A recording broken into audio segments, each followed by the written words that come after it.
7. Cependant, Luctérios le Cadurque, qui avait été envoyé chez les Rutènes, les gagne aux Arvernes. Il pousse chez les Nitiobroges et chez les Gabales, reçoit de chaque peuple des otages, et, ayant réuni une forte troupe, entreprend d'envahir la province en direction de Narbonne. À cette nouvelle, César pensa qu'il devait, de préférence à tout autre plan, partir pour Narbonne. Il arrive, il rassure les courages ébranlés, place les détachements chez les Rutènes de la province, chez les Volques arécomiques, chez les Tolosates et autour de Narbonne, toute région qui confinait au territoire ennemi. Il ordonne qu'une partie des troupes de la province et les renforts qu'il a amenés d'Italie se concentrent chez les Helviens, qui touchent aux Arvernes. 8. Après avoir pris ces dispositions, comme déjà Luctérios arrêtait son mouvement et même reculait parce qu'il trouvait dangereux de s'aventurer au milieu de nos détachements, César part chez les Helviens. Les Cévennes, qui forment barrière entre les Helviens et les Arvernes, étaient en cette saison, à l'époque la plus rude de l'année, couvertes d'une neige très haute qui interdisait le passage. Néanmoins, les soldats fendent et écartent la neige sur une profondeur de 6 pieds et, le chemin ainsi frayé au prix des plus grandes fatigues pour les hommes, on débouche dans le pays des Arvernes. Cette arrivée inattendue les frappe de stupeur, car ils se croyaient protégés par les Cévennes, comme par un rempart, et jamais, à cette époque de l'année, on n'avait vu personne, fût-ce un voyageur isolé, pouvoir en pratiquer les sentiers.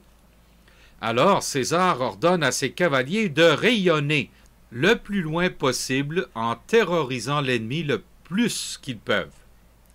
Rapidement, par la rumeur publique, par des messagers, Vercingétorix apprend ce qui se passe. Tous les Arvernes, au comble de l'émotion, l'entourent, le pressent qu'ils pensent à défendre leurs biens, qu'ils ne laissent pas l'ennemi les piller entièrement, surtout quand, ils le voyaient bien, tout le poids de la guerre était pour eux.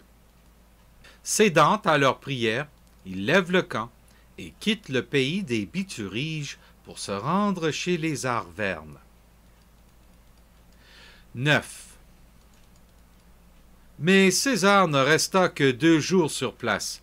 Il avait prévu que Vercingétorix agirait effectivement de la sorte, sous prétexte d'aller chercher du renfort et de la cavalerie. Il quitte l'armée, laissant le commandement des troupes au jeune Brutus. Il lui recommande de faire des incursions de cavalerie de tous côtés et de les pousser le plus loin possible. Quant à lui, il tâchera de n'être pas absent plus de 3 jours. Les choses ainsi réglées, il se dirige à marche forcée vers Vienne, au grand étonnement de son escorte. Il y trouve de la cavalerie fraîche, qu'il y avait envoyée un certain temps auparavant, et, ne cessant de marcher ni jour ni nuit, se dirige à travers le pays des Éduins vers celui des Lingons, où 2 légions hivernaient. Il voulait, au cas où les Éduins iraient jusqu'à tramer quelques plans contre sa vie, en prévenir par sa rapidité l'exécution. Une fois arrivé, il envoie des ordres aux autres légions et les concentre toutes sur un seul point avant que les Arvernes aient pu apprendre qu'il était là. Quand il connaît la situation, Vercingétorix à nouveau ramène son armée chez les Bituriges, puis quitte leur territoire et se dispose à assiéger Gorgobina, ville des Boïens. César les y avait établis après les avoir vaincus dans la bataille contre les Helvètes, et il les avait placés sous l'autorité des Éduins. 10. Cette manœuvre mettait César dans un grand embarras. S'il gardait ses légions dans leur quartier pendant le reste de l'hiver, il devait craindre que, ayant laissé écraser un peuple qui était tributaire des Éduins, la Gaule entière n'entrât en dissidence, puisqu'on verrait que ses amis ne trouvaient en lui aucune protection. S'il les faisait sortir prématurément, il devait craindre d'avoir à souffrir du côté du ravitaillement, par suite de la difficulté des transports. Il crut qu'il valait mieux, néanmoins, tout supporter, plutôt que de s'aliéner, en acceptant un tel affront, l'unanimité de ses partisans.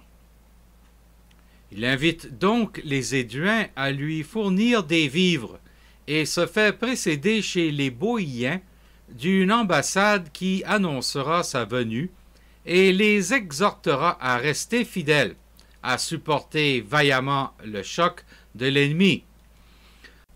Laissant à Agedincum 2 légions et les bagages de toute l'armée, ils se mettent en route pour le pays des Boïens. 11. Le second jour, il arriva devant Velaono du Num, ville des Sénons, voulant ne pas laisser d'ennemis derrière lui pour n'être pas gêné dans son ravitaillement. Il entreprit d'en faire le siège, et en 2 jours, il eut entouré d'un retranchement. Le 3e jour, la place envoya des parlementaires pour traiter de la reddition. Il ordonne qu'on livre les armes, qu'on amène les chevaux, qu'on fournisse 600 otages. Il laisse Caius Trebonius, son légat, pour terminer le règlement de cette affaire, et part, car il désirait achever sa route au plus vite, se dirigeant vers Sénaboum, ville des Carnutes. Ceux-ci, qui venaient à peine d'apprendre que Velaono du Num était assiégé, pensant que l'affaire traînerait quelque temps, s'occupaient de rassembler des troupes pour la défense de Sénaboum et se disposaient à les y envoyer. Mais en 2 jours, César y fut. Il campe devant la ville, et l'heure avancée lui interdisant de commencer l'attaque, il la remet au lendemain.